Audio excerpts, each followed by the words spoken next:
Good evening. Good evening. Would you all please rise for the Pledge of Allegiance?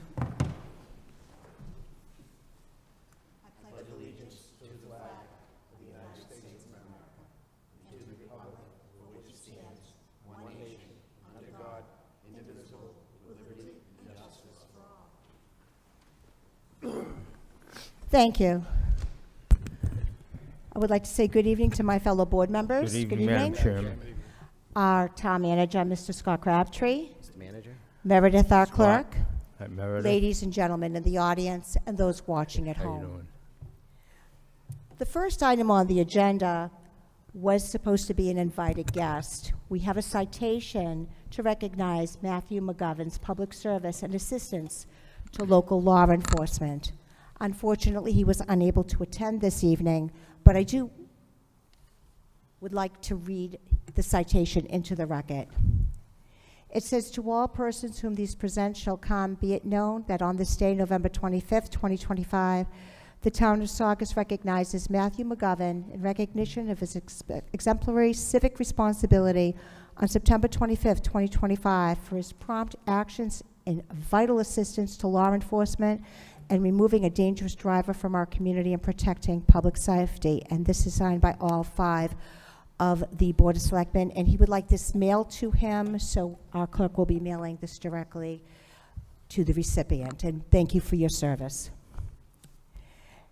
Next, under correspondence, we have Mr. Dennis Gould, 6 Serena Way, Saugus, Mass., requesting permission to display a banner for the Saugus Cultural Council on Main Street at Vine Street. Is Mr. Gould in the audience?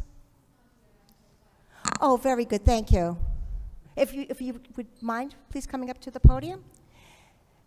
And I would like to say for the record that this meeting is being recorded. Hi. Hi, I'm Nivi Amarnath. I'm part of the Saugus Cultural Council, and along with the rest of the members on the council, we want to host the Saugus Community Festival for the 2nd year in March. So we want to put the banner across the street near the Wine Street so that everybody knows the date and so that we can have more community members participate in that. Thank you. And are you going to be coordinating this now with the Saugus 411 this year? Yes. Very good. Do board members have any questions? It's Do I going hear to be a on vote, March please, for the 21st. banner? I'm sorry? I said it was going to be on the March 21st at the Saugus Middle High School. Thank you. Madam Chair, Selectman Ciccolini. I'll make a motion that we grant the request of the Saugus Cultural Council to hang the banner across Vine and Main Street from February 23rd to March 23rd, 2026, and we'll waive any bond requirements. And that is seconded by the chair. Is there further discussion? Seeing none, all those in favor of Selectman Ciccolini's motion, please indicate by saying aye. Aye. Aye. Opposed? Motion carries 5-0. Thank you, and we look forward to the event. Thank you. Thank you for coming tonight. Madam Chair, Selectman Ciccolini. in recognition of our members of the Board of Assessors, I'd make a motion that we take the public hearing out of order for us to just set the local tax levy. Take that out of order before we get into citizens' comments. And that is seconded by the chair. Is there further discussion? Seeing none, all those in favor of Selectman Ciccolini's motion, please indicate by saying aye. Aye. Opposed? Motion carries 5-0. Mrs. Dion. Good evening. Good Good evening. evening. Sorry, my hair's stuck to my glasses. Jennifer Dion, 34 Myrtle Street. I'm here tonight with the Board of Assessors and our Deputy Assessor, Ivana Wilt. And in front of you, you have a packet. It's a breakdown of how we've come to the tax rate you'll be voting on tonight. This is the fiscal year 2026 tax classification hearing packet. And the purpose of this classification hearing is for the Board of Selectmen to determine the allocation of the local property tax to be borne by the 4 classes of real property and the Class 5 personal property for fiscal year 2026. The Board of Assessors has reviewed all relevant market data to determine the necessary adjustments for the fiscal year 2026 property values. As indicated within this packet, the total assessed value of the town of Saugus for the year 2026 is $7,665,231,893. If you would please turn to page 4. What you will see on this page is how this year's new growth is being determined. The majority of new growth is brand-new residential apartments at 728 Broadway. One's called the Atwood. There's 300 units. The second one is called Nobu. There are 3 different addresses. It's 860, 862, and 864 Broadway. There's 245 units. That is the bulk of the new growth this year. Did you have any questions on that page? Mrs. Gianna, if I may ask, I believe there are 2 big components, projects that Yes. make up most of the new growth. Can you explain that to the board, Correct. please? Those are the 2 places that I mentioned. That's the majority of them. So in all, that will be 545 new units that are coming in as a new growth. The new growth means that it's the first time that it's coming in to be taxed. So that's how we add that in. And when you look at personal property, a personal property is the public utilities, National Grid, the machines, the tools and the equipment. All of this is spelled out on these grids for you here on page 4. And page 5 is the total taxable value for 2026. And then when you come over to the next page, which is on page 8, are the options for the voting of the shift that you would vote on tonight. Historically, Saugus since 1982 has voted for the 175% maximum shift. And the reason that we do is because the more you vote to shift, the lower the residential rate goes down, and it's a relief for the residents. There's all the different options that you could vote on page 8. And then if you turn over to page 9, this is a barometer of how you can see the average single tax bill in Saugus. It's a single-family tax bill on page 9. And as you can see, the average single-family tax bill is $6,800 about. It's the lowest in all the surrounding areas. The town manager has discussed this in the past. If you compare to Danvers, Lynnfield, Melrose, Reading, Stoneham, Wakefield, Saugus still has the lowest, and it's a great value. And then when you come over here to page 10, page 10 shows you that that the values are being driven by the market. It's a fair cash value market, and the value of residential homes is up. So if you vote tonight for the shift, you can see that in 2025, the tax rate was $10.68. And if you vote for the shift tonight, the tax rate will be $10.42. That's a difference of 26 cents for all the residents. But because the values went up, you can also see what the tax rate will be for the residents. It's that last column right there.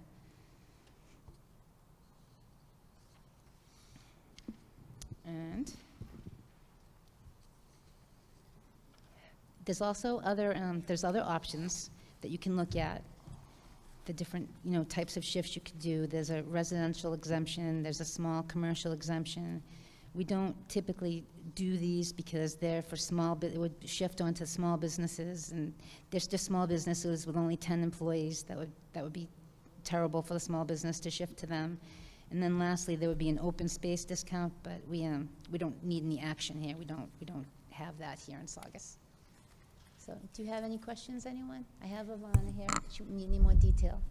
I would like to thank you and the rest of the Board of Assessors for all of your hard work.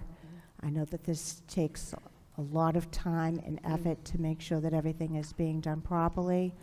I also want to thank the Deputy Assessor who spent so much time with me yesterday on the phone, answering some of the questions that I had. So thank you for that, and I appreciate your presentation. Do board members have any questions? Oh, I'm sorry, Mr. Town Manager. Yeah, I just wanted to add a few things, I think, because sometimes with numbers and tax rates and tax figures, sometimes people can gloss over. But I think some of the takeaways I think people should understand, and we try to explain this every year, but it's hard to understand. The most important thing residents should focus on is what the average you know, your average tax bill is, right? So from an average house that's in Saugus, what the tax bill is. That's the real comparison, because if you understand, and that's why in Massachusetts is different than other states, if the value of real estate goes down, everybody says, oh my, you know, the towns and cities are gonna be in trouble. No, what happens is if the rates come down, right, the values come down, the tax rates increase, so that under the 2.5, Proposition 2.5, all cities and towns are always gonna be able to tax of 2.5% of an increase within the levy. So the value, no matter what the value is or what the tax rate is, it's 2.5% that you're able to capture to run the government and the operations and deliver services to the public. So it's really comparing, because you could go to Marblehead, and Marblehead may have a very low tax rate, but the values are very extremely high compared to Saugus. And you say, oh, they have a better tax rate than Saugus. It's really about what the average tax bill you are. And we do have, for a full-service community, not having volunteer firefighters and a whole bunch of stuff, we do have a very good bang for the buck for residents in Saugus. And no one wants to pay more taxes or, you know, have an increase on your cell phone, your electricity bill, your heating bill. But the average tax bill in Saugus comparative to communities around us, you can see from this, is just, it's very significant. And I, you know, the other thing I want to highlight, and I don't think we talk about this enough, is that even the full service, so we have trash hauling and trash pickup and incineration. It's free, right, for the residents. That's part of our operating budget, right, within our operating budget. Other communities, and just here's a few like pulled out quickly, like Danvers, they have a $200 trash fee. So add that to the average tax bill that we're on all these other communities. You go over to Melrose, it's $432 a year for their trash. So that's not included in these calculations. I think like Reading and Wakefield, I think they do one barrel, and then for a second barrel, it's $200 in addition per year. Stoneham is at $252 per year. So those are other factors that that Saugus doesn't, you know, include of what you're paying here, as well as having a low, you know, sewer rate because we belong to Lynn Water and Sewer. So I think there are a lot of things to appreciate within these figures and understand. Our commercial tax base, which, you know, Ms. Dion was talking about, is that we're able to shift the burden. Many communities are looking to say, why can't we, you know, we'd love to get more commercial base so that we can offset, you know, the residential average tax bill. So, you know, people say this, that, and the other thing. We should be appreciative of the commercial property because they're picking up a good a portion of the taxes, even though they only represent a certain value, because of the shift that the selectmen choose to do when we set the tax, when the DOR sets the tax rate. So I think we have to understand that. And I think this plays into understanding when you do debt exclusions or overrides, right? We did a debt exclusion for the schools and all that. And this is sort of the understanding for the public, is that if the, you know, and I think when we figured it back then, is to understand for every 33 cents that the resident is paying in additional taxes, that money, the other money in the school thing, was being picked up by the commercial property. So they're partners in whatever we do when we do overrides or debt exclusions. So I think that's important to recognize, that our commercial taxpayer is extremely important to Saugus. Everywhere around, when I talk to other managers, other mayors, administrators, and other selectmen in other communities, that's the big thing, saying, whoa, you guys have such a great, you know, commercial base. And it's true. And people say, well, where's all that money go that's on Route 1? That money is going to reduce your average tax bill. Otherwise, our tax bills, and you can just take one out of here, an average house is paying $68.47 in Saugus under this proposal. If you go to Reading, it's $10,148. You know what I mean? You go to Linfield, it's $11,000 something. It's almost, you know, almost 45% more in taxes that you would pay on an average tax bill. So I think that those are some of the things that are important to recognize. And again, understand, you know, because you talk about overrides or debt exclusion, which many communities are doing all over, right, to pay for schools and to maintain their budgets. It's a, you know, everybody watches the news. A lot of financial issues. You have picketing out in, I think Wyndham or something, one of the communities. There's a lot going on. Melrose just passed an override. Their average tax bill just went up, is going to go up $1,300 per year on that override. So I think understanding that, and understanding that when we pull in 2.5% on top of the levy, 2.5% doesn't cover cost of living. And so we're always looking to do things and be more efficient in operations and being able to deliver services as a full-service community. And I think the residents will hopefully enjoy that. We're always need to improve that, and we're working on that. But I think understanding, what our average tax bill, that's the main thing people have to do it as a takeaway, not what our tax rate is or what the values of your house so much are. But it's really about those two mixes, because if the values go up, the tax rate comes down, because you only can raise the levy by 2.5%, outside of the new growth and all that. But I think that's sort of important to realize and understand, for the simplicity for people to understand it, is it's the average tax bill, and we're lower out of these communities that we're looking at for an average tax bill, on top of not having a trash fee and on top of having a full service public safety. And I think those are things that are important to understand. So I want to thank everyone, and the assessors and Board of Assessors putting this together and all the work, and appreciate the selectmen, understanding this as you guys do and have. So that's what I just wanted to add that. Thank you, Mr. Town Manager. And I believe this board has always voted on the maximum shift of 175% Since 1982. to lower the tax burden for the residential. Yeah. And there is the deputy assessor and I discussed, there is a trend now that many towns are doing that. Do board members have any questions? No, Any questions from board members? no, Madam Chairman, this seems to be, I want to thank the Board of Assessors. I want to, and the staff in the Assessor's Office. You do a good job, and it's pretty simple after doing this for so many years. But thank you for your hard work. This is a very, very stressful month for the Board of Assessors. Thank you so much, Ivana. She does a great job. Do you hear that? It's pretty Yeah, I'll do. simple. Oh, it's hard. No, it's not. It's real hard. It's real hard. Just hit enter on the computer and boom, it's Oh, done. no, no. That's what it, how did you know? We had to hand sign everything this year. My gosh. And just, Madam Chair, through you, to Selectman piggyback Chicone. the manager's comment, one of my coworkers lives in Stoneham, and they Yeah. have a big override vote coming up in December. They already had one fail. They have partially closed library, reduced hours at their senior center, and other items. But the number of cuts, he's actually considering moving if it doesn't pass, because of the amount of cuts that they're talking about between police, fire, and schools. So looking at the impact to his average property over there is $1,400 Wow. a house. So if you're looking at Stoneham now, Yeah. at $7,800, they're gonna be closer to like $9,000, $9,100 with that impact.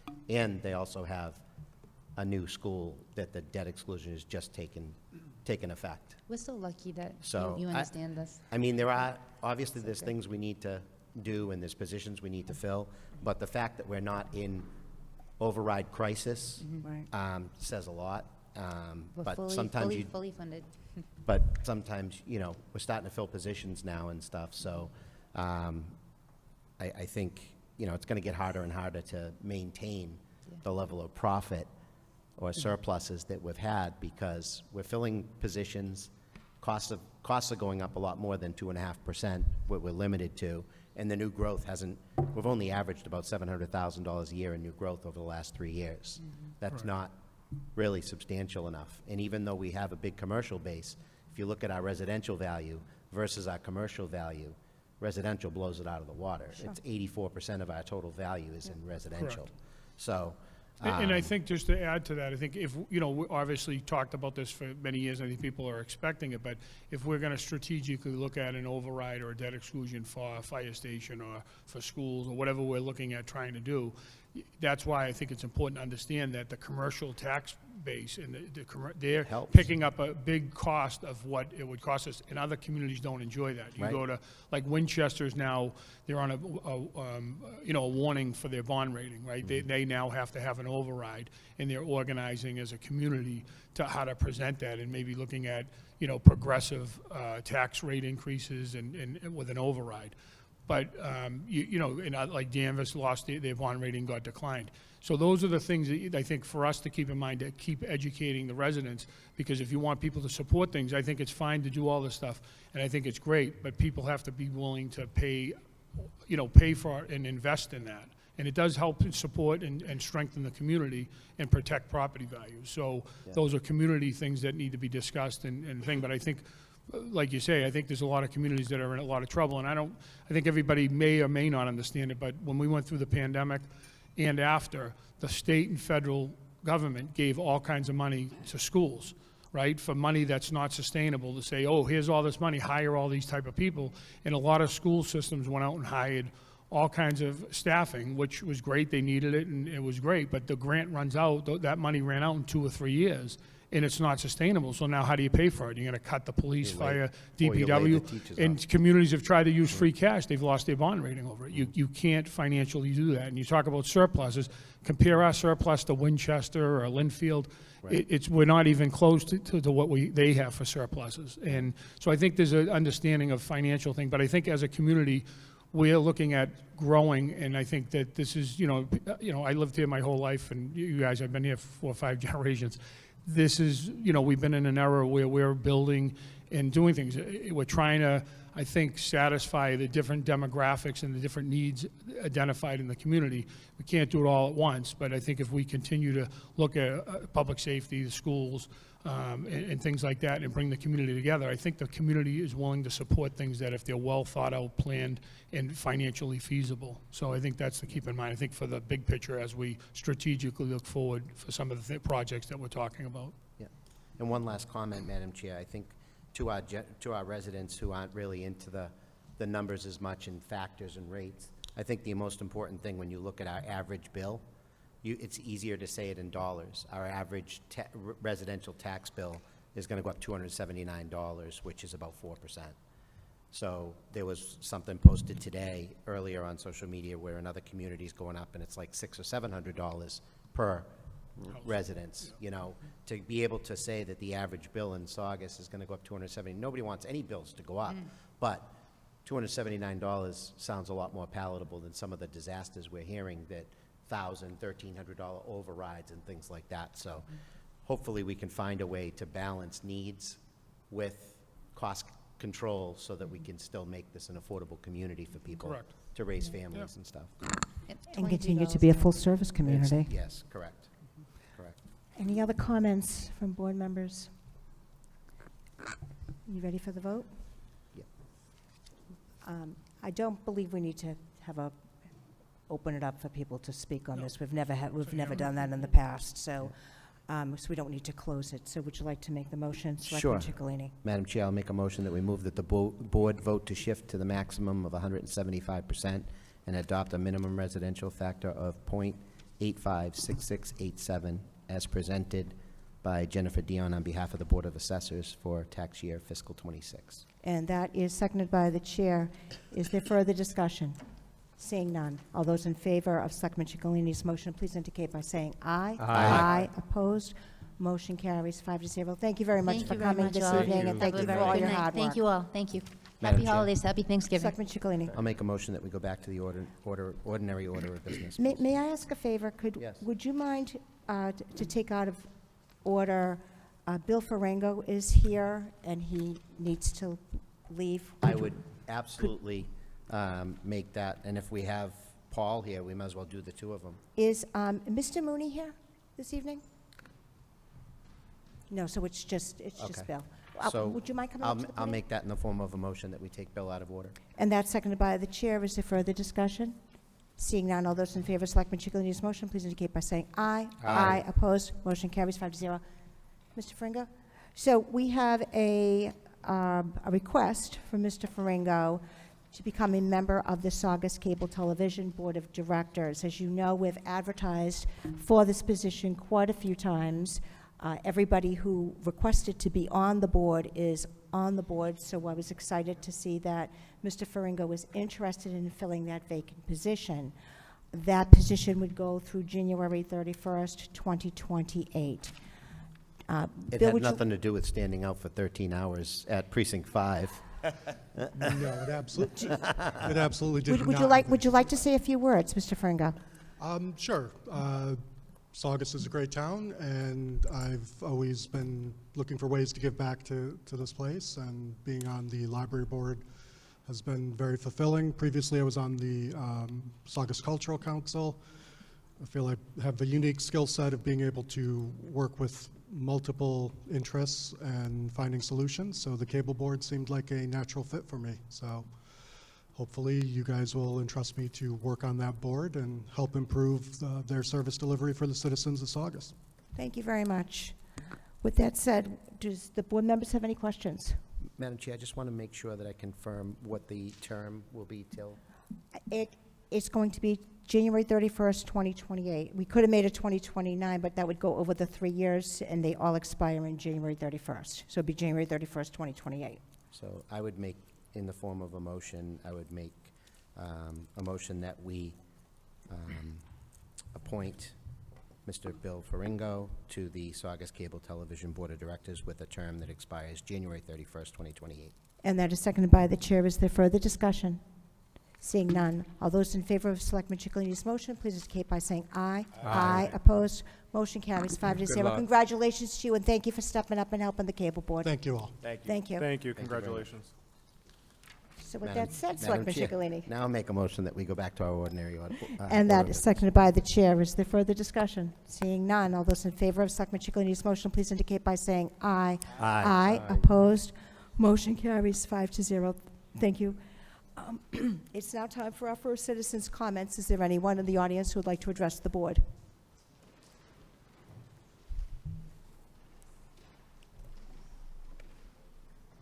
Bob, did you want to address the board?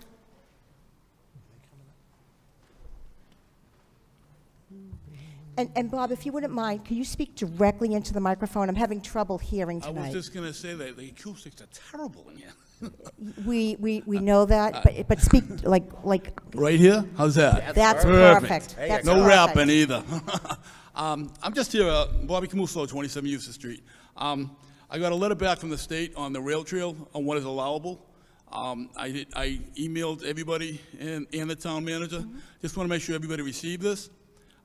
It shows that what I showed last time is acceptable, and Malden and Stoneham are using the same systems that need to be here. And I just hoping more awareness on the rail trail is going to happen, especially with the e-bikes. You know, I You don't have to say that in secret. Nah, We all know yeah, that's well, an issue. I know it's a big hot item. Actually, Channel 7 at 9 o'clock has a big thing on it tonight about it.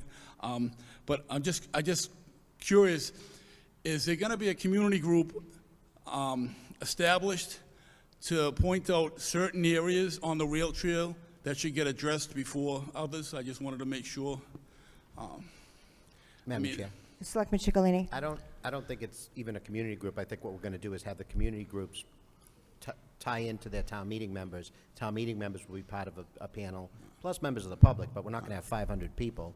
So we'll have our town meeting members meeting with their constituents so we know what areas would potentially need to be targeted. Because the ones that have the flashing lights, the manager mentioned about having sensors to make the lights actually go off, Yep. which helps because people don't use the button. That's too much work. So if we have that, but then there's ones that don't have the flashing lights, so maybe coming up with alternatives for those areas, we'd be able to identify those by precinct. Well, I think, like I said, I'm just trying to make sure everybody had a copy of this, and That was a Malden while and back Stone. you sent that, right? Not Yeah. October, was a September? while This is the response back from the Yeah. Massachusetts State And I of think what that is was allowable. like September, October, right? Yeah. Wait a minute, I October. think Yes. October 15th. Yeah. I got the reply back. I know you had it, Mike, and stuff. Yep. But I'm just really, I mean, winter time is pretty much my idea of addressing it because it's going to have less usage, I believe, like that. And I'm sure with all the upcoming situations, I'm hoping more maybe incorporated with the e-bikes on the situation. But I just wanted to make sure everybody got a copy of this and We did. see what's happening, because I know my street definitely needs something because of the area that's visible to car drivers. I know, and there's plenty of other opportunities out there too. But thank you. That's all I want to do. Thank you. Thanks, Bob. Thanks.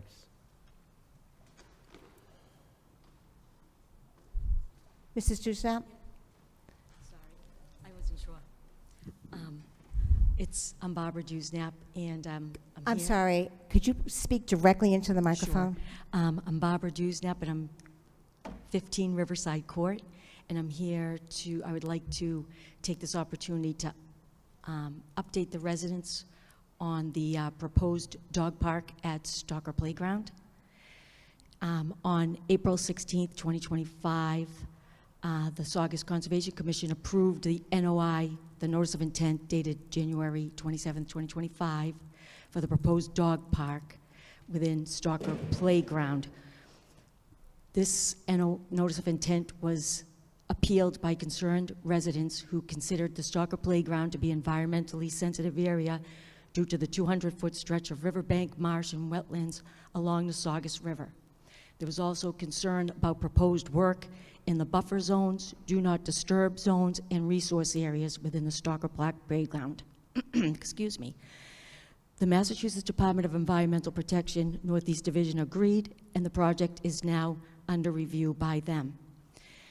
Since its review, the Massachusetts Department of Environmental Protection Northeast Division has requested the town of Saugus to provide a required stormwater management report, which was not submitted along with the NOI originally, as well as to file with MEPA, which, as I understand, has to do with the work within the resource area.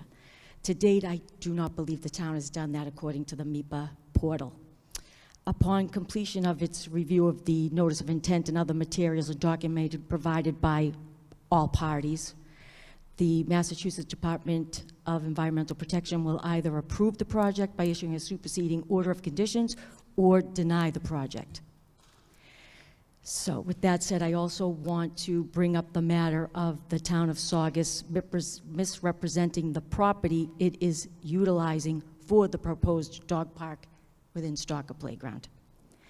According to portions of the Notice of Intent submitted by the town and its representative engineer, Chris Sparagis of Williams and Sparagis, it states that the proposed dog park is limited to 0.64 acres of the 6.35 acre Stalker Playground property. This is also indicated within a press release dated February 11th, 2025, posted on the Town of Saugus website, as well as within a news article by Mark Vogler within the February 14th, 2025 edition of the Saugus Advocate, both of which state verbatim that the town plans to use 0.64 acres of the 6.35 acre Stalker Park Playground property, which is 10% of the property, as a dog park. However, in other portions of the Notice of Intent, it indicates that there will be 2 parcels utilized for the proposed dog park. Further, the 2 abutters lists submitted with the Notice of Intent indicate the 2 parcels, one being Winter Street Stalker Playground with a parcel ID of 7.G-0004-0020, and the other being 22 Stalker Street with a parcel ID of 7.G-004-0028. It should be noted that the town of Saugus does not have right by deed and or permission or authorization from the owner by deed, the East Saugus Improvement Association, to utilize any part of 22 Stalker Street for any purpose. However, according to the site plan L100 prepared by Warner Larson, which is superimposed upon the existing condition plans by Williams and Sparagis, based upon a survey by Audie and Dwyer, the proposed dog park is shown improperly encroaching onto 22 Stalker Street. This matter was brought to the attention of the town of Saugus, its representative, and its legal counsel, as well as other town of Saugus boards, commissions, and departments, within letters that included copy of the deed recorded at the Essex South Registry of Deeds in Book 3997, page 256, showing the town of Saugus granted 22 Stalker Street to the East Saugus Improvement Association. I also brought this matter up myself during citizen comments at Saugus Board of Selectmen public meetings following the site visit conducted by Saugus Conservation Commission on March 15th, 2025. All chose to ignore this matter as well as distance themselves from it. So, to preserve its rights, the East Saugus Improvement Association forwarded a notice and demand to cease and desist encroachment onto property located at 22 Stalker Street, parcel ID 7.G004-0028, which is dated September 30th, 2025, to the town of Saugus by certified mail, and requested the town of Saugus to respond by the deadline given of October 13th, 2025. On October 18th, Town Council John Vassapoli mailed a response letter dated October 16th, 2025, which was addressed to the East Saugus Improvement Association as well as to me individually. Within this letter, Town Council John Vassapoli stated that the town of Saugus is in the process of looking into the issues raised by the notice and demand to cease and desist, dated September 30th, 2025, and will respond in further substance in due course upon completion of investigation. As the town of Saugus, its representative and legal counsel have been made well aware of this ownership and encroachment issue since March of 2025 and has more than ample opportunity to look into these issues, the response given by the town through its counsel was found inadequate and unsatisfactory. Therefore, on October 27, 2025, under Massachusetts General Law 187, Chapter 3, the East Saugus Improvement Association served the town of Saugus with a notice to prevent acquisition of rights of way and easements, etc., and this notice has been recorded at the Essex South Registry of Deeds. Recently, it was discovered through a public records request that the town had a title exam performed by Marsh, Moriarty, Ontel, and Golder related to the proposed dog park. According to the letter from Marsh Moriarty dated April 23rd, 2025, addressed to Special Counsel for the Dog Park, Jesse Schomer, it states that 22 Stalker Street is vested in the East Saugus Improvement Association by virtue of deed dated June 19th, 1953, and recorded at the registry, the Essex South Registry of Deeds in Book 3997, page 256. However, the town of Saugus is ignoring this information and is still moving forward with the dog park as indicated by the recent public notice placed within the Lynn item for the request for bids for the Saugus Stalker Field Dog Park project, which incorrectly states the address of the Stalker Playground as 6 Stalker Street. So, with that said, it should also be brought up that the town of Saugus is not adhering to or implementing required setbacks and zoning regulations related to the 22 Stalker Street property concerning the placement of the proposed dog park. It is my understanding that by adhering to and implementing required setbacks and zoning regulations relating to the 22 Stalker Street property, as well as by only utilizing the 6.35-acre Stalker Playground property, it would be impossible for the town of Saugus to place a dog park within the Stalker Playground property only, considering its proximity to the riverbank, wetlands, and marsh along the Saugus River. The town of Saugus has not been forthcoming about these matters and instead continues to attempt to conceal them from its residents when it should be abandoning the concept of a proposed dog park within Stalker Playground. It has misrepresented its ownership of 22 Stalker Street according to a letter of assurance dated January 1st, 2023, which was used to obtain grant funds for the dog park. The letter of insurance dated January 1st, 2023, and signed by Town Manager Crabtree shows the box checked off which states that the chosen site for the proposed dog park is on town-owned land. The town, again, does not own 22 Stalker Street, yet the town of Saugus received a check in the amount of $25,000 for the dog park design shortly thereafter.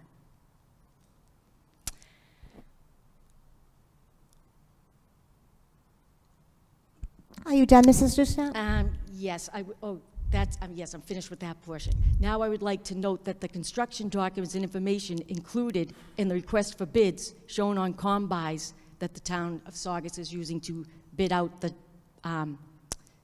construction for the dog park states that the dog park is estimated to cost between $500,000 and $1 million. It is my understanding that the Stanton Foundation only awards $250,000 in total for the grant, And if I recall correctly, I believe it was stated that the dog park would not cost the taxpayers any money. Yet the town manager warranted $4 million from the stabilization fund or rainy day fund during the May 2025 town meeting for improvements to Stackpole Field, Golden Hills, and Stalker Playground, with close to all town meeting members voting in favor of this warrant, which I believe was presented as Article 7. Is this an expense that the town of Saugus should really be putting a priority on at this time and putting to the residents of Saugus, especially considering the discussion during the Board of Selectmen meeting on October 14th, 2025, held in the first floor conference room at 6 p.m. concerning the goals and objectives, in which Town Manager Crabtree touted that fiscally the town of Saugus is in better condition than surrounding towns and cities, but in the same breath stated he was going to be looking into overrides, indicating to me a raise in taxes. And now I don't know who spoke prior to me, but they are also indicating there may be a overrides for the town. I don't know what the Board of Selectmen, the town engineer, the building commissioner, the planning board, the Board of Health, because it will come before them for the dog waste and everything like that, as well as town council will do to stop this, because the town has a title exam. It's shown they do not own the property, yet you are continuing to encroach on property, enforcing a nonprofit organization such as the East Saugus Improvement Association to try to scrape up money to fight the town, because they will just going to push through and continue and take our land. I think I said it all, and I hope to get a more reasonable response from John Vassapoli and Special Counsel for the Dog Park, Jesse Schomer, and as well as the town of Saugus itself. Thank you. Thank you, Mrs. Dusnap. Is there anyone else who would like to address the board?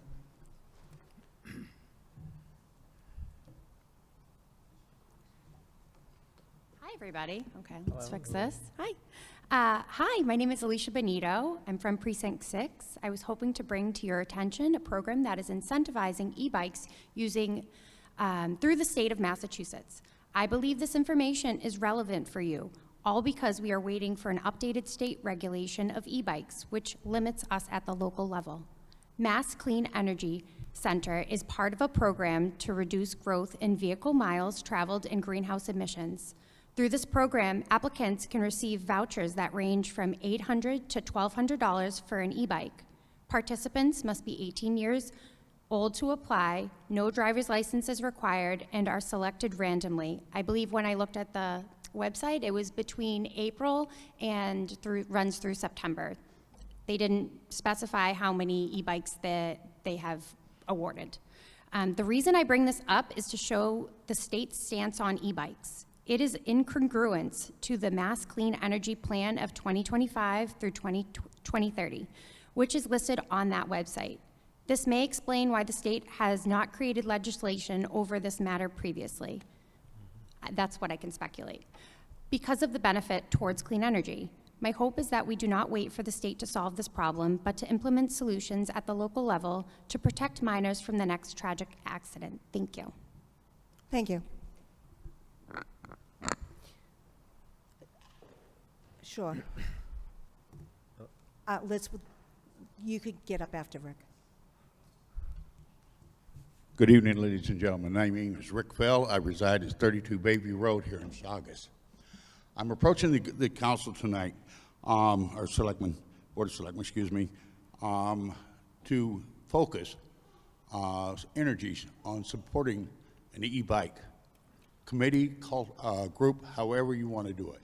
I know that there is several conversations through town right now regarding forums, regarding training, regarding other things. I've read the book, I've read the laws, I've looked at them repeatedly. They do contradict themselves in many ways, all right? But one law that I want to stand up and preach is the fact that anyone under the age of 16 is not allowed to ride an electric bike on public streets, plain and simple. It is against the law. Not only that, it is also a law that anybody riding any bicycle or scooter or e-bike or anything, whatever transportation you want to call it, must wear a helmet at all times. All right? I've seen these kids riding to school. They don't have helmets. There's no supervision of these children.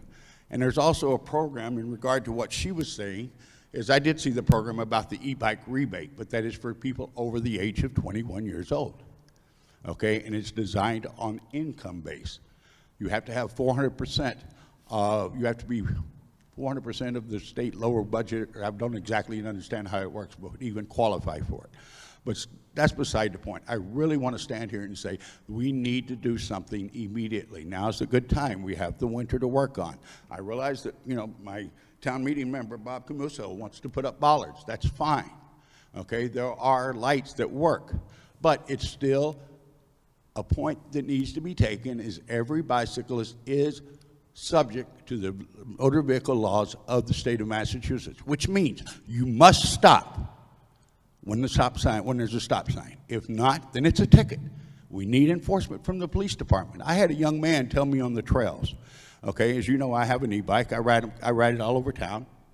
You've probably seen me. But I had a young gentleman tell me, he's about 14 years old, maybe. I'm guessing he was old, maybe 12. He was on a electric motocross bike, riding it up and down the trails. And I had a conversation with him. I said, oh, you know, just playing, you know, dumb, asking him about his bike. Oh, this thing goes up to 45 miles an hour. I ride it that fast on the rail trails all the time. The police, I ride right by the police. They don't do anything about it. Okay? Those are the things that we need to address as well. All right, you see them running through the streets. The rail trail is not as big of a problem as it is riding the bikes on the main street. And the last point I'd like to bring up, there is a program through the state of Massachusetts called Safe Roads to School. We have just now gotten into finding out information from the school committee that they are working on getting this program brought to school. My belief is that should have been done before we cut the school buses. We should have had these people in place. We should have had this planning done before the school buses were cut. Now, I realize that this group did not cut the school buses, and I'm not here to say that you did, okay? But these are things that need to be looked at. The Safe Road to Schools is a program that is funded by the state. There's even grant programs available to the local communities to put in bike racks at school, to put in to get helmets for the kids, everything. These programs need to be explored much further. And I would like to see us have a community forum with the state legislators here to talk about it and see if we can get some action taken. Thank you. Thank you, and that is something that the Board of Selectmen have been discussing. And Ms. Marchese, you wanted to speak?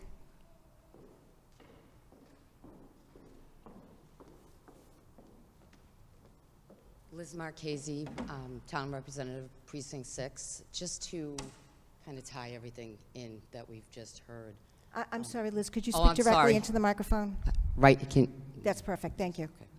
just to tie everything in, I think the information that Ms. Bonito brought up was very, very interesting when we're talking about bringing the state delegation into a forum that I know Mr. Ciccolini, Mr. Federico, yourself are talking about having, an educational forum. I think we probably shouldn't be waiting for that delegation. We should probably be proactive in some kind of approach. I know precinct member Mark Bell had forwarded you all a video with what the town of Andover is doing. I'm sure maybe all of you have watched it or not, but that is a very, very, Good. I thought Yeah, so I too. looked at it today. It's very good. I thought A it lot was of good information. excellent, and which, when you do have that forum, I believe January, you're kind of targeting for, it would be something to really, really bring up with Captain Riccadelli. In addition, I just would love if, just make a formal request that when you do have this forum and you do pick your representatives, that maybe you can include maybe one member from each of the precincts, whichever one would like to do that, when you do organize this educational forum, because I think, as we've all seen, they have a lot to add. They've been doing a lot of research, and we'd love to be considered in this all-town, basically, think tank to try to deal with the issues of minors operating on public ways with the e-bikes. And I do agree with, is it Mr. Bell? With Mr. Bell, that it's not necessarily the adults. It's what we're looking at right now is the safety of our minor children. And I think we have a duty, instead of waiting to see what other neighborhoods and other communities are doing, to be proactive and see if we can come up with something. I thank you for your time. Thanks. Thank you. Thank you. Madam Chairman, A second for just Fabiana. while we're on that topic, Mr. Manager, any thoughts about getting our public safety officials involved with a meeting like that? Yeah, I think that would be great. I mean, I think education and enforcement, all those things I think are important. You know, I think we went through this even without e-bikes. We went through this with bicycles, remember, for a few years. There was surrounding cars and driving in the streets and all that. Some of this stuff goes in phases, but I think that you need to have sort of education, I think enforcement and whatnot, but I'm sure that they would be more than, you know, willing to sort of, you know, be participants in the forum to try to come up with ideas and try to figure out how do we make things safer. Thank you very much. Yeah, we were going to talk about this during members' motions. I think that Selectman Ciccolini mentioned that on social media. But I have spoken with Carla Scazzarella, who sent out a letter to all parents earlier this year about e-bikes and what they should do and what they can't do and how they would penalize. Very strong letter she sent out. I reached out to her and said, would you partake in a forum with the Board of Selectmen, with the school committee? I spoke with Selectman Federico at length about putting something together. We were brainstorming. I know that Selectman Cogliano, as well as Selectman Serino and Selectman Ciccolini, we were talking about having some sort of a forum. We've all reached out to the school committee. I've spoken with Tommy Whitridge multiple times, which would like to put something together. Again, collaboratively. Before we did anything, needed to talk with the town manager. I spoke with the town manager. I know that Selectman Ciccolini reached out to Chief Riccadelli and asked if the chief, I sent an email last week saying, hey, is there some sort of a deck already prepared, like Cambridge has something. We've been already doing research on what we should do, what would be the best time to have this forum. So it's not like this board heard loud and clear through campaign night as we were all sitting here that was one of the big issues, and it's all over social media, and what are you gonna do? And I mentioned education. I thought education was important, and I didn't want to just have it at the schools. I thought it was important that the parents be involved, because as Jeff and I were Selectman Ciccolini and I were laughing the other day, we're standing there holding our signs, and there's the children, very troubling, driving with the helmets hanging off the sides. And somebody wrote on social media, well, maybe the parents don't have the money for helmets, but they have the money for a $2,000 e-bike. So there's discussions that need to be made. Everyone should be involved, whoever wants to be involved. It's not like we need to say, okay, just you and you. Everybody who wants to be involved with some sort of education. And then they came back on social media and said, it has nothing to do with education. It's all about enforcement. Well, it's a combination of both. It's a combination of making sure that people understand what the rules and regulations and what the laws are.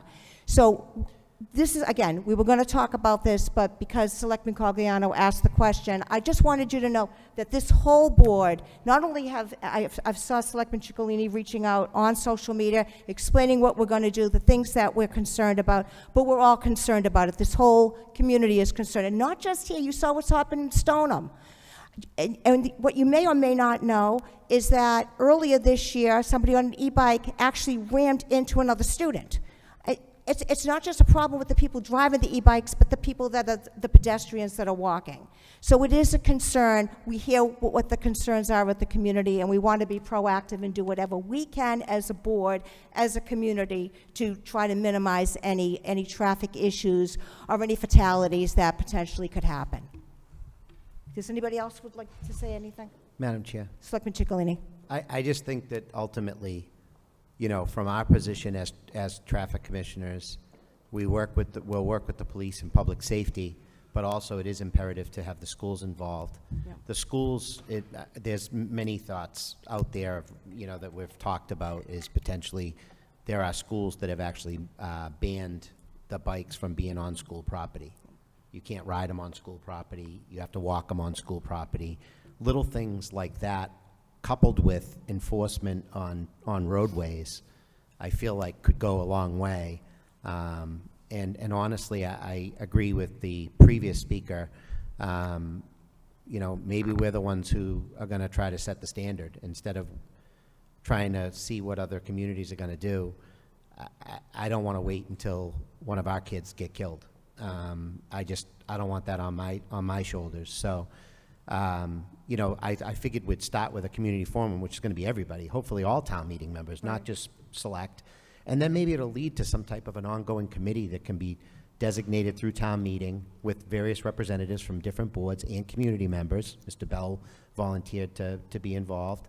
And that committee can be like an ongoing, as things are changing. As the manager said, a few years ago, we weren't talking about e-bikes. We were talking about those bicycles with the big wheels, riding down the street and literally corralling around cars so that you couldn't move. You couldn't get out of traffic. Now, this has taken on a bigger role, and what I see as a bigger problem is I think the 16-year-olds are saying, okay, I'm 16, but they got their 12-year-old brother and sister on the back of the thing, which is twice as dangerous. So there's just so many facets to this. I spoke to the chief quite extensively on several occasions. I think we need to come to a common ground on what's reasonable. I mean, we can't obviously spend every minute of every day patrolling looking for e-bikes, but if we start enforcing it and we start pushing back on some of the regulations, if they don't have helmets on, if they're not registered and not insured, you know, if they're not 16 and they're not supposed to be on one, then we got to do something about it. Because I'm also worried about a senior citizen or a disabled person who's driving down the street and, God forbid, an e-bike causes harm to themselves, but also to one of our other residents who's completely innocent in this whole thing. So it is a problem. I appreciate Ms. Benito. We've been corresponding through some messages together. I look forward to her passionate involvement as well. But I think as a community, this can really help bring us together. And if we're all on the same page and we're rowing in the same direction, it's going to be really hard for a parent to say their kid's right and we're wrong. I feel like if we take a unified approach, we'll probably get more buy-in. You know, if the teachers are involved and the administrators in the schools are involved and all the boards and commissions are all saying the same thing, it becomes easier to enforce and to get the word out. So that's Madam Chair. kind of where I was going. Mr. Town So, Manager? you know, just to add, I know we're going to do this at another time, and I don't want to drag this out, but, you know, one idea is to actually, rather than like I think what Jeff is saying, stay away from like, you know, I know better than you and I'm a better parent, all that, maybe we try to reach out to the kids that are actually have the bikes and meet with them and try to have somebody educate them and explain to them the safety issues in their families so that you can curb it. Because I think there's a part of this that you say, okay, you know, and I don't want to use too much of a dramatic thing, but it's like the invention of cars, right? I think in 5 years, you're not even going to see regular bicycles around other than enthusiasts that ride bicycles. It's, you know, you invent the car and all of a sudden horses and buggies, you know, it's a disruption to them, it's a change. The issue is really the behavior of the bicycles or now e-bikes. And it's about trying to figure that out so that nobody gets injured or gets hurt. And they don't understand the danger of how serious these are. It's a motor vehicle, really, whether it's electric or not, and they go fast. And one of the things that we talked about as part of the education is also holding assemblies in school. Yes, with the because they kids. capture the kids there. You know, and so they, we get yes. the parents, we can talk adult to the parents, but then the educators can actually reach out to the kids that are actually, and make it part of their assembly. You have a auditorium, and you have a brief educational forum. Invite the parents if they want to come, do it in groups, and try to educate them as to what's going on. Show them the pictures of the kid that got killed in Stoneham, and the memorial with flowers and on the it's side, similar, and kids yeah. crying because one of their best friends died. And you got to look at it similar to, you know, kids are 18 years old, you know, 17, 18 when they graduate high school, right? That we do a presentation to show them what happens with drinking and driving, you know, all that stuff. You have to really connect with the kids and the families and as one part of this, I think, is to really try to explain it. That's just my take on it. I think, you know, for us to sit back and say, this is what should happen, and this is a rule, and we're gonna, I think it's you know, it's gonna be hard to think, this is like a I new agree wave. with that, Mr. And that's one Manager, but portion I'll of it. tell you the problem that I have. There's always going to be a group of children that defy logic and defy the rules, so there has to be consequences. The kids that listen... Oh, no, I agree with The that, kids that yeah. listen won't have consequences. They'll be fine. You know what I mean? They'll be okay. But the kids that continually do it and say, I don't care, I'm going to do it anyway, then maybe it's an impound with a fee associated. And then guess what? Who's paying the fee? Not the 12, 14-year-old kid. It's the parents. When the parent has to pay a fee to get their kid's $2,000 e-bike out of you know, being held, all of a sudden now it becomes a more pressing matter for that specific kid he or she broke the rules. And I just think that we have to have consequences. It's unfortunate, but in my opinion, it's the only way to make sure that the kids that don't listen to logic are gonna respond. That's my feeling. Madam Chair, if I may. Sure. Selectman Ciccolini, I think, hit the nail on the head. I do think that it needs to be a multi-pronged approach. I think education is going to be at the core of that. However, even if there's 10% of kids that, you know, are still going and essentially breaking the rules, I think once we have those consequences set in place, they're going to start self-policing themselves. Right now, I don't think that they see any consequences, so they're not afraid of anything. But once they realize their e-scooter or bike or what have you may be getting, you know, suspended or confiscated by the police and their parents have to come down to the police station to pick it up, I don't think they're going to push the envelope as much as they currently are. So I would like to, you know, start with education, because I don't want to go 0 to 100. And, you know, in our pocket, I would like to see those consequences there for those kids that don't follow those guidelines.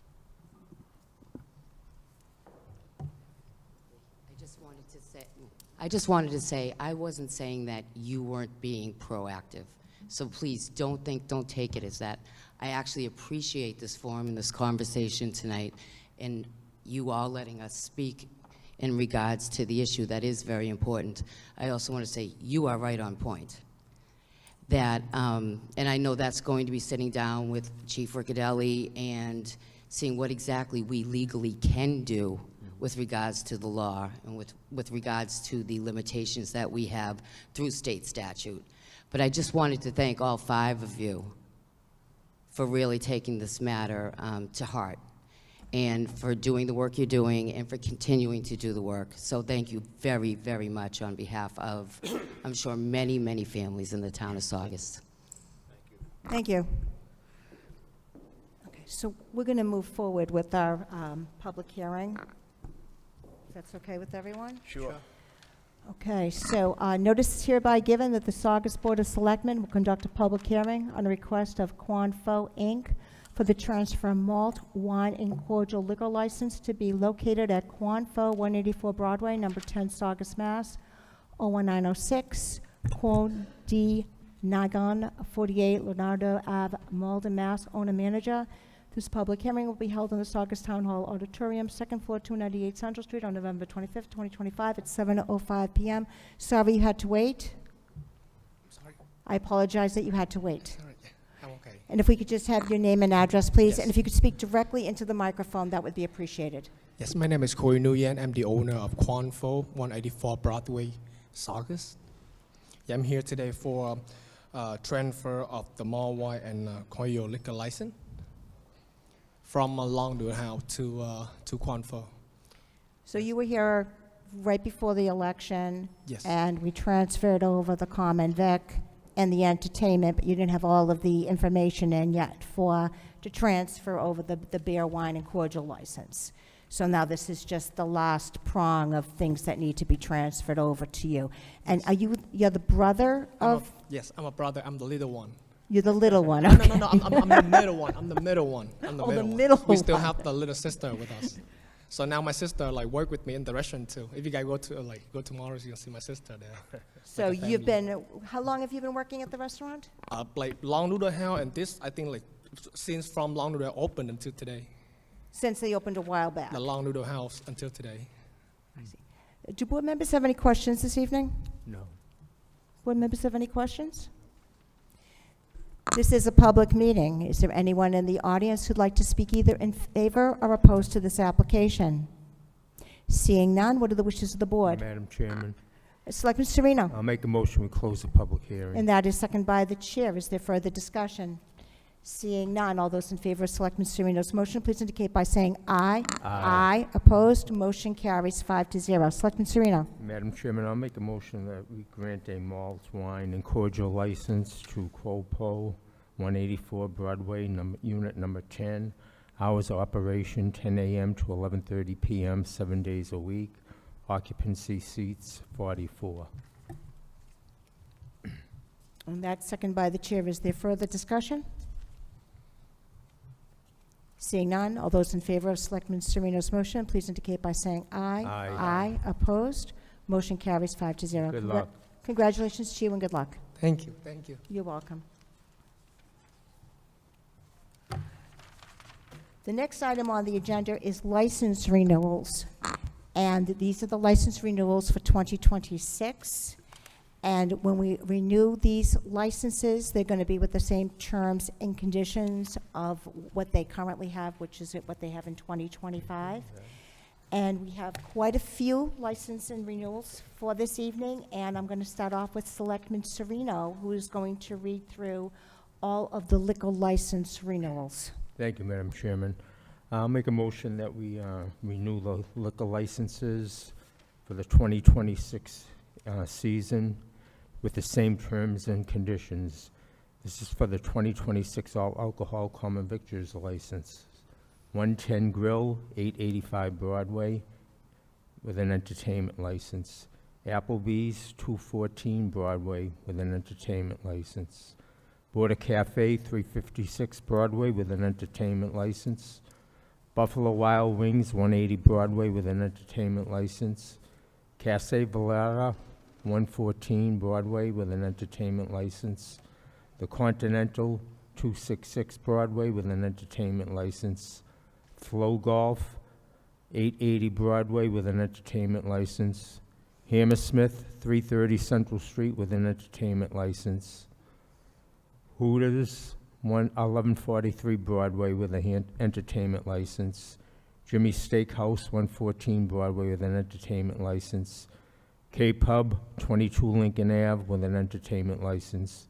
K-Town Barbecue, 910 Broadway, with an entertainment license. Kowloon, 948 Broadway, with an entertainment license. Palos, 304E Lincoln Ave, with an entertainment license. Polcari's, 92 Broadway, with an entertainment license. Prince, 517 Broadway, with an entertainment license.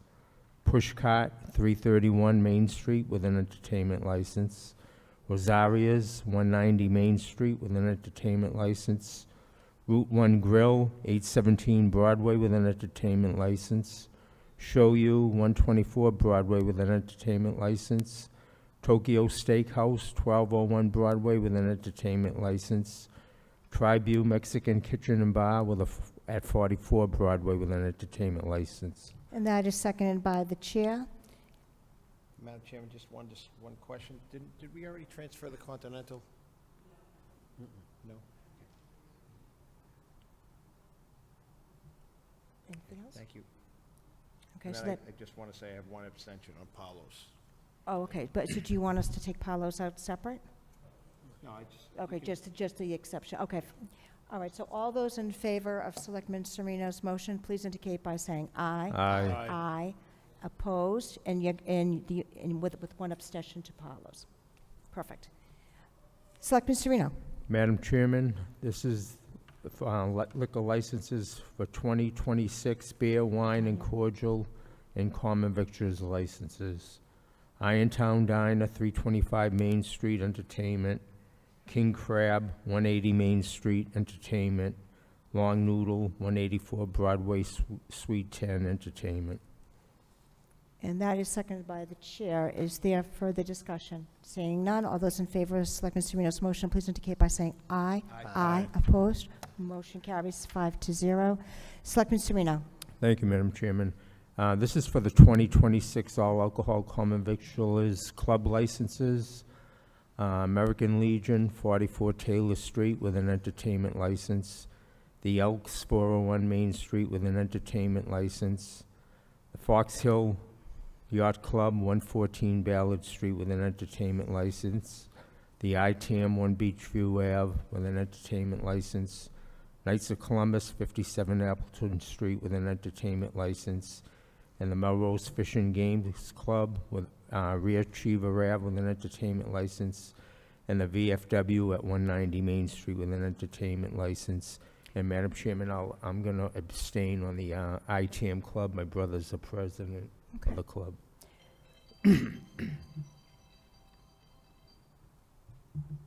And that is seconded by the chair, again with the same terms and conditions.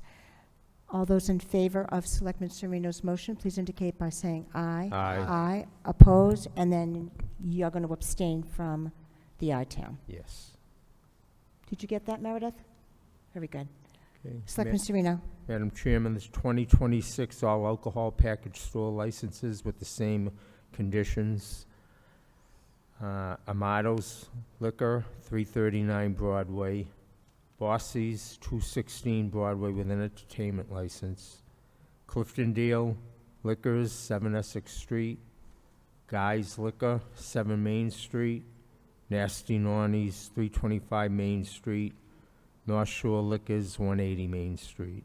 And that's seconded by the chair. Is there further discussion? Seeing none, all those in favor of Selectman Sereno's motion, please indicate by saying aye. Aye. Opposed? Motion carries 5-0. Selectman Sereno. Madam Chairman, this is the 2026 beer and wine package store licenses with the same conditions. Joe's Beer and Wine, 304 Lincoln Ave. Christo's, 465 Essex Street. Lisa's, 4A Howard Street. Pachi, 190 Main Street with an entertainment license. And that's seconded by the chair. Is there further discussion? Madam Chairman, I Yes. just have to abstain from Joe's Beer and Wine as I'm the landlord. Sure. So we just had discussion. All those in favor of Selectman Sereno's motion, please indicate by saying aye. Aye. Aye. Opposed with one abstention from Selectman Cogliano for Joe's Beer and Wine. Thank you very much, Selectman Sereno. welcome. Selectman Ciccolini is going to read the auto dealer's license, please. Sure. Madam Chairman, my motions will be with all the same conditions and restrictions as the prior license. 2026 Class 1 auto dealer licenses, McGovern Ford, 1481 Broadway. And that is seconded by the chair. Is there further discussion? Seeing none, all those in favor of Selectman Ciccolini's motion, please indicate by saying aye. Aye. Opposed? Motion carries 5-0. Thank you, Selectman Ciccolini. 2026 Class 2 auto dealer license, VTech, 24 Winter Street, Assam LLC, 19 Salem Turnpike, Auto Excellence, 173 Main Street, Auto House USA, 1134 Broadway, Ballard Street Auto, 119 Ballard Street, CMP Imports, 110 Bennett Highway, Casella Auto, 56 Denver Street, Chapman Auto, 16 Rear Hamilton Street, Colonial Auto Sales, 1753 Broadway, HC Motors, 214 to 218 Hamilton Street, K&D Auto Repair, 74 Hamilton Street, Ken's Car Care, 128 Ballard Street, King Motor Car, 160 Broadway, Melrose Auto Body, 177 Central Street, Nicolay Auto Body, 819 Broadway, Owens Motors, 109 Broadway, Polo Gas, 50 Hamilton Street, Saugus Auto Mall, 136 Broadway, Saugus Auto Repair, 74 Hamilton Street, Saugus Auto Sales, 233 Hamilton Street, TJ's Auto, 124 Ballard Street, and U-Haul, 66 Broadway. Thank you. And that's seconded by the chair with the same terms and conditions. Further discussion? Madam Chairman, just one question. Of course. K&D Auto Repair, 74 Hamilton Street, and Saugus Auto Repair, 74 Hamilton Street. Are we going to continue that with two? They're both the same address. I think it's K&D now. I think Saugus Auto Repair was previous. Okay, So- it is K&D Auto Repair, because that's the big sign in Yeah, front of yeah. it. Should we leave it, though, just depending on how the paperwork comes in, and then whichever one they don't submit, we won't, because it's subject to the same terms and conditions, and we're going to do a final thing that says submitting all the paperwork when everything is done. Thank you. Yeah, good point. Okay. So that was discussion. So all those in favor of Selectman Ciccolini's motion, please indicate by saying aye. Aye. Opposed, motion carries 5-0. Selectman Ciccolini? 2026 Class 3 auto dealer licenses, Assam LLC, 19 Salem Turnpike, Nicolay Auto Body, 819 Broadway. And that's seconded by the chair. Is there further discussion? Seeing none, all those in favor of Selectman Ciccolini's motion, please indicate by saying aye. Aye. Opposed, motion carries 5-0. Selectman Ciccolini? And the 2026 limo licenses, Nodi Limousine, 319 Lincoln Avenue, 1 vehicle. Black Lux Transportation, 10 Bryant Street, 1 vehicle. Citywide Transportation Group, 8 Pranker Road, 1 vehicle. Floripia Transportation LLC, 76 Golden Hills Road, 1 vehicle. And Rec Corp., 70 Springdale Ave, 1 vehicle. And that is seconded by the chair. Is there further discussion? Seeing none, all those in favor of Selectman Ciccolini's motion, please indicate by saying aye. Aye. Opposed, motion carries 5-0. Thank you very much, Selectman Ciccolini. Selectman Cogliano is going to read the 2026 common victuals license. Selectman Cogliano. Thank you, Madam Chairman. 711-32 Hamilton Street, 711-386 Lincoln Ave with extended hours, All Town 1123 Broadway with extended hours, Atheti 1268 Broadway with entertainment, Angelo's Roast Beef 343 Main Street with entertainment, Bocce's 4A Howard Street, Banana Splits 520 Lincoln Ave with entertainment, Bits and Bites 486 to 488 Lincoln Ave, Burger King 720 Broadway, Burger King 1449 Broadway, Bubble Tea 120 Broadway Unit 117, Chipotle 444 Broadway number 105A, Cilantro Mexican Grill 323 Main Street, Cliftondale Pizza 508 Lincoln Ave, Crumble Cookie 358 Broadway, Dave's Hot Chicken 890 Broadway, Dumpling Garden 467 Essex Street Unit E, Duncan 35 Lincoln Ave, Duncan 42 Hamilton Street with extended hours, Duncan 86 Broadway with extended hours,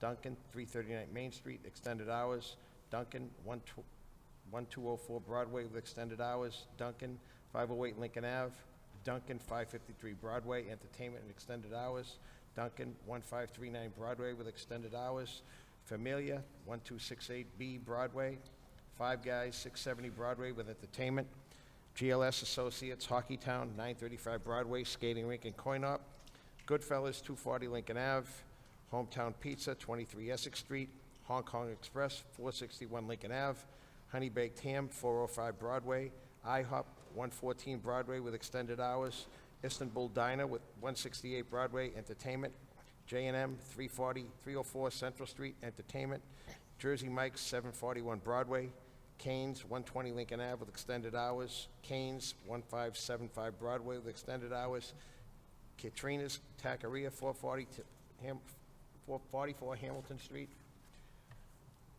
Kelly's 595 Broadway extended hours, Kentucky Fried Chicken 421 Broadway, Mario Burger 123 Main Street, McDonald's 127 Broadway, McDonald's 738 Broadway extended hours, Mike's Place 237 Hamilton Street, Moon Bruin 38 Hamilton Street, Nick's Place 306 Central Street entertainment, Nikki's Pizza Time 361 Lincoln Ave, Nothing Bun Cakes 745 Broadway, Orange Leaf 124 Broadway entertainment, Original Giovanni 194 Broadway with entertainment, Papagino's 358 Broadway, Panera Bread 647 Broadway, Peter's Pizza 48 Hamilton Street, Quan Pho Inc. 184 Broadway with entertainment, Raising Cane's 799 Rear Broadway entertainment extended hours, Rich Deals 304 Lincoln Ave entertainment extended hours, Roller World 425 Rear Broadway entertainment, Speedway 1252 Broadway extended hours, Speedway 240 Broadway extended hours, Stella's Pizzeria 463 Essex Street entertainment, Starbucks 855 Broadway extended hours, Starbucks 866B Broadway extended hours, Sox 67 Lynn Phelps Parkway vendor and seasonal, Square One Mall 1201 Broadway entertainment, Sweet Sips, 1201 Broadway, Taco Bell, 421 Broadway, Target, 400 Linfels Parkway, Tory Japan, 653 Broadway with entertainment, Trader Joe's, 358 Broadway, Tropical Smoothies, 352 Broadway, Victor's, 560 Lincoln Ave, Victor's, 1539 Broadway, entertainment, Wendy's, 777 Broadway, Wingstop, 352 Broadway, Yaya's Juice and Smoothies, 306 Central Street, Yo Passion, 1201 Broadway. And that is seconded by the chair. Is there further discussion? Seeing none, all those in favor of Selectman Cogliano's motion, please indicate by saying aye. Aye. Opposed, motion carries 5-0. Thank you very much, Selectman Cogliano. Selectman Federico is going to read the valuable used good licenses and miscellaneous good licenses. Selectman Federico, please. Madam Chair, to renew valuable used good licenses with the same terms and conditions. ASA Jewelers, 127 Broadway, GCA Jewelers, 451 Lincoln Ave, Hanush Jewelers, 1277 Broadway, J&S Jewelers, 406 Lincoln Ave, K Jewelers, 1201 Broadway, Sassoon Jewelers, 348 Central Street, and GameStop, 1277 Broadway. And that's seconded by the chair. Is there further discussion? Seeing none, all those in favor of Selectman Federico's motion, please indicate by saying aye. Aye. Opposed? Motion carries 5-0. Selectman Federico. Madam Chair, a motion to renew the miscellaneous goods licenses with the same terms and conditions. Cliftondale Mobile, 2 Essex Street, extended hours. CVS, 1075 Broadway, extended hours. Walgreens, 1228 Broadway, extended hours. Flex Fitness, 304 Lincoln Ave, extended hours. LA Fitness, 1450 Broadway, entertainment and extended hours. Planet Fitness, 367, extended hours. Tatum Jace, 144 Broadway, fortune teller. Tina Jace, 624 Broadway, fortune teller.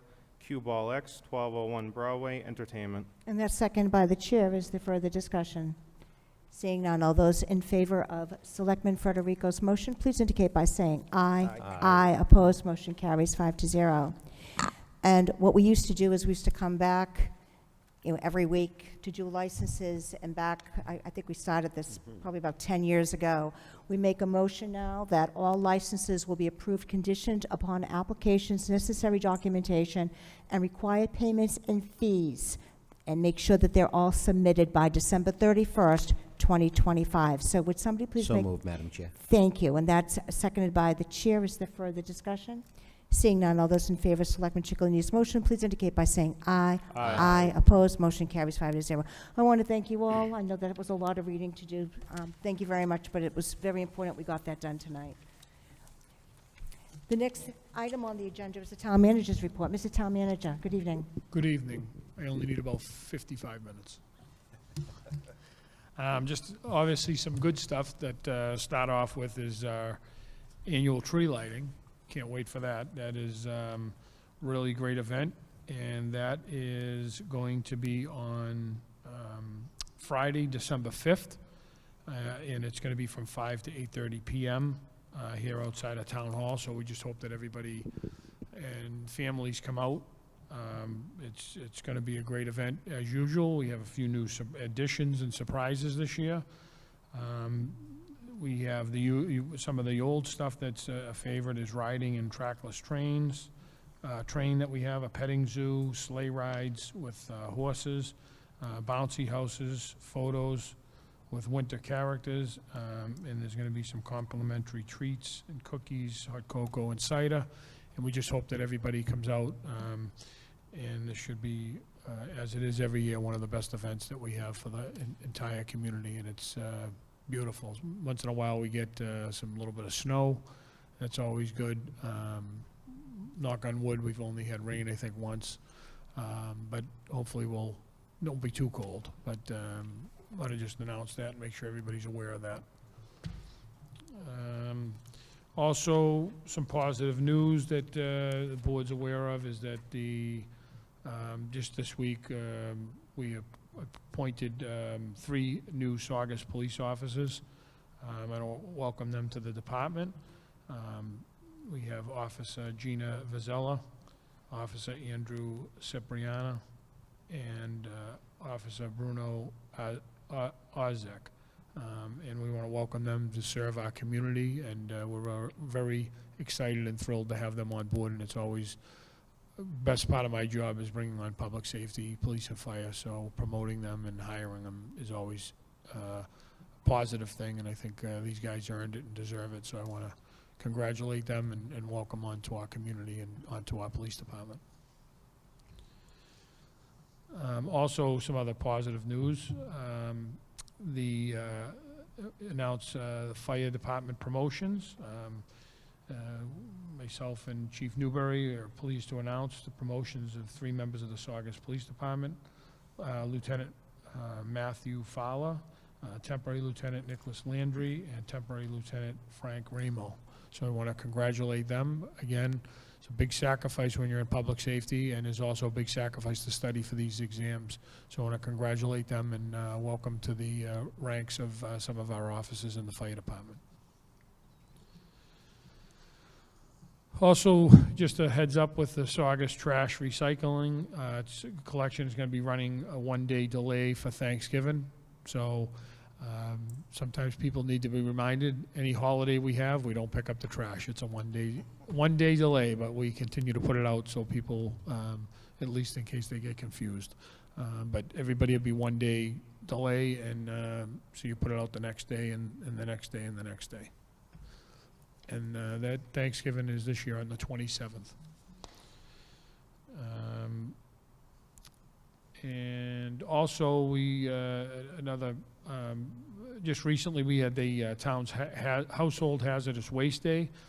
We had record numbers there. These events are getting better and better with the paper shredding and also the household, excuse me, with the paper and with this town's Household Hazardous Waste Day. We're very pleased to announce record high turnout for the town's Household Waste Day. It's a great benefit for the residents. We had several hundred residents taking advantage of the free opportunity to safely dispose of materials that don't go into the regular trash and can't go into the regular trash. So we do this at least once a year, and we've been doing the paper shredding once a year, and we've had great numbers, and we appreciate that the residents come out and get this, and we try to get as much information out there as possible for everybody. So that's all I have for this evening. Thank you. Do board members have any questions for the town manager Oh, tonight? I'm sorry, one more thing is we do have the, I think they're working out the dates, but the menorah ceremony that we're partnering with the local synagogue here out in front of Town Hall, and I believe it's going to be December the Monday, the 15th? 15th, I believe it is. At 4 o'clock. I don't know if it's 4 o'clock. I think I think they come around 3, but I think they're kind of confirmed the time, but it's on, it'll be on that Monday.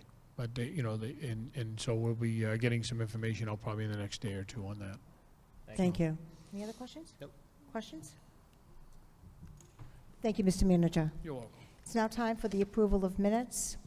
First, we have the September 16th, 7 o'clock meeting minutes. Do I have a motion to approve those minutes? Madam Chairman, I'll make a motion, we accept the minutes of September 16th, 2025. Could we approve them? That's seconded to approve those minutes. Further discussion? Seeing none, all those in favor of approving the September 16th minutes, please indicate by saying aye. Aye. And are you I'm going going to to vote? vote present. You're going to vote present? Yep. Okay, and one present. Do I hear a motion to approve the September 30th, 2025 minutes? So moved, Madam Chair. And that is seconded by the chair. All those in favor of Selectman Cogliano's motion, please indicate by saying aye. Aye. Aye. And one present.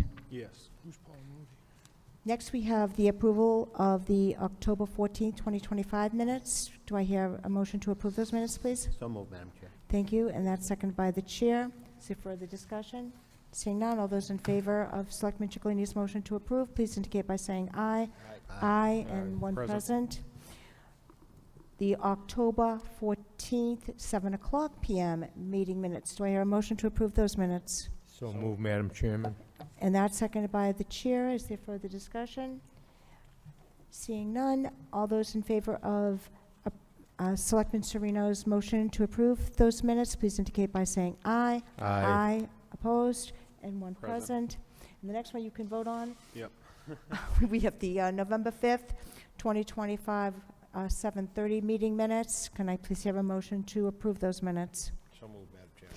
And that is seconded by the chair. Is there further discussion? Seeing none, all those in favor of Selectman Coliano's motion to approve those minutes, please indicate by saying aye. Aye. Aye. Opposed? Motion carries 5-0. Thank you all. Next, we have appointments. We have Paul Mooney. He has a request for appointment as a member of the Cultural Council, and his term would expire December 31st, 2028. And Selectman Federico was telling me that he was very excited to be part of the Cultural Council, and as you all know, we can have up to 26 people on the Cultural Council, so the more the merrier. So would somebody please make a motion? Madam Chair, so moved. Thank you, and that is seconded by the chair. Is there further discussion? Seeing none, all those in favor of Selectman Federico's motion, please indicate by saying aye. Aye. Opposed? Motion carries 5-0. Thank you all. It's now time for our second citizens' comment. Is there anyone in the audience who would like to address the board? Seeing none, we're going to move forward with members' motions. Selectman Serena, would you please start us? Sure. Thank you, Madam Thank you. Chairman. Just had 3 things down here tonight, and that was a tree lighting ceremony, Friday, December 5th, in front of Town Hall. We're always there. We have a great time. It's a great family event, so I hope everybody shows up. Also, Wreaths Across America event, honoring our veterans. This is going to be held December 13th, sponsored by the Parsons Roby chapter of the Daughters of the American Revolution. I know all the board members, we always attend. We help lay wreaths on the veterans' grave at the town ceremony at Riverside. And finally, the Saugus Senior Center, they're having their basket raffle fundraiser. It's a special, all this fundraising goes to the special events held at the Senior Center. And the prizes include 40 baskets and 25 gift cards. The cost is $10 for 15 tickets, and you can purchase them at the Saugus Senior Center Monday through Friday, 8:30 a.m. to 3 p.m. The drawing will be held December 15th at the Senior Center at 10 a.m. That's all I have tonight, Madam Chairman. Thank you, Selectman Sereno. Selectman Federico. Madam Chair, I'd just like to take a second to congratulate all those that got promoted across Saugus Police and Fire. I know it's no easy feat. I have personal friends who are also taking the civil service test, so I congratulate all of you for putting in the time to study, the financial burden that the test materials and seminars take, so congratulations to everybody who got promoted. I'd also like to thank the board for helping me with my first meeting. I couldn't have done it without you guys, and I look forward to working with all of you, so thank you all very much. And thank you, Mr. Town Manager, for your guidance as well. It's much appreciated. So far, you got an A+. You're doing great. It's gonna You go look down good. You look good. That's all that counts. I appreciate it. Thank you. You'll be an old hat in no time. Thank you. Selectman Ciccolini, please. Thank you, Madam Chair.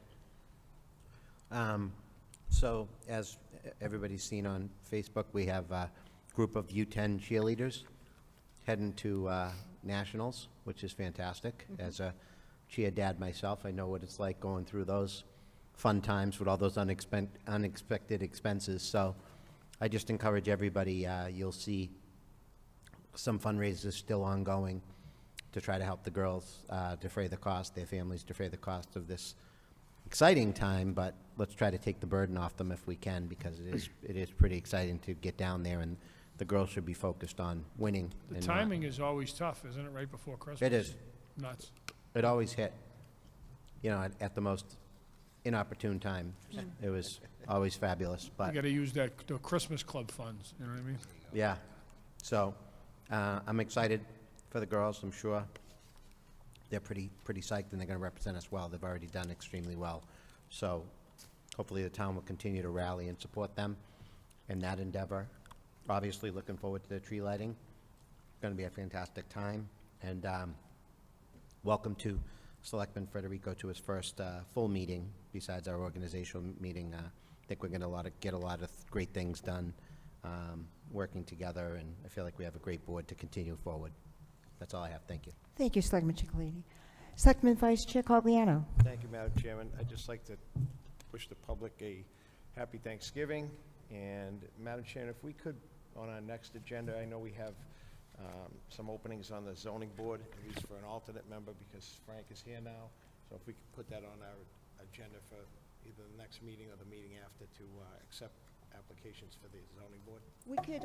We could advertise for that. Okay, Why don't we, Meredith, can we put an advertisement in for it's the alternate member for the zoning board of appeals? That's taking Frank had to step down when he became a selectman.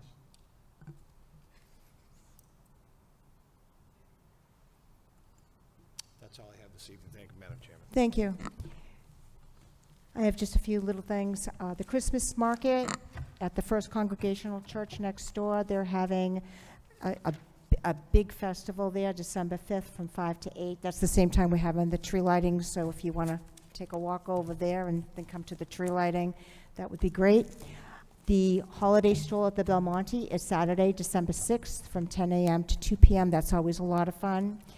The St. John's Episcopal Church is having their annual Christmas fair December 6th from 9 a.m. to 2 p.m., and that's at 265 Central Street. Breakfast with Santa is on Sunday, December 7th from 11 a.m. to 1 p.m. at Breakheart Reservation, and that is in the Christopher Dunn Visitor Center.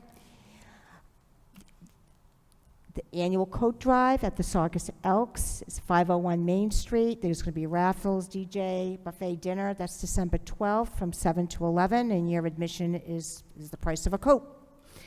They did a phenomenal job last year. I want to congratulate the Meg Foundation. They did a wonderful job with the Festival of Trees. Thank you for everyone who donated and everybody who attended. The band pancake breakfast, I know that most of us, if not all of us, attended. Was a huge success this weekend. Congratulations to all involved. Our next meeting will be Tuesday, December 16th. That will be our final meeting for the year, unless some emergency comes up, which I'm not anticipating. And I too would like to wish everyone a happy Thanksgiving, and I hope I see everyone at the tree lighting on December 5th. It is so much fun. I don't know how many people come, but the street is filled, and it's just such a wonderful feeling to come out with your neighbors and your friends, and Santa Claus comes, and there's hot chocolate, and the town manager was just talking about it. It's just a great event that we have in Saugus. We do a lot of wonderful things for our residents here in town. So with that said, would somebody please make a motion to adjourn? Madam Chairman. And that's seconded by the chair. All those in favor of Selectman Cogliano's motion, please indicate by saying aye. Aye. Aye. Opposed, Good- motion carries 5-0. Good I night, hope everybody has everybody. a wonderful Good night. evening. Good Happy night. Thanksgiving.